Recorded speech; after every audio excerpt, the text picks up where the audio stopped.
ఒకసారి యేసుప్రభు అన్నాడు, ఇగో నాకు భయంకరమైన మరణం రాబోతుంది, సిలువ మరణం రాబోతుంది, నేను ఈ భారం అయిపోతున్నాను, మీరందరికీ నేను దూరం అయిపోతానంటే నీకు అది దూరం అవునుగాక.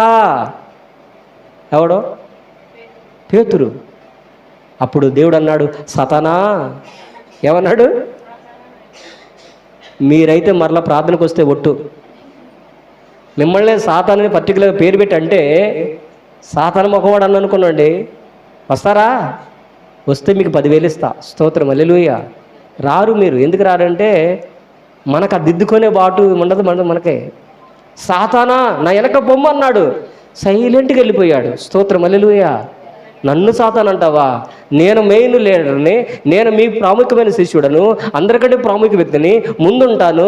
నా ద్వారానే యోహాను వచ్చాడు, నా ద్వారానే యాకోబు వచ్చాడు, నా ద్వారానే ఆ శిష్యులందరూ వచ్చారు, నేనే మెయిన్ వ్యక్తిని, నన్ను వెనక పొమ్మంటావా? సాతాను అంటావా? 10 మందిలో నా పరువు తీసేశావు, ఇక నీ జోలికి నేను రాను, నీతో రాను అన్నాడా? స్తోత్రం, హల్లెలూయా.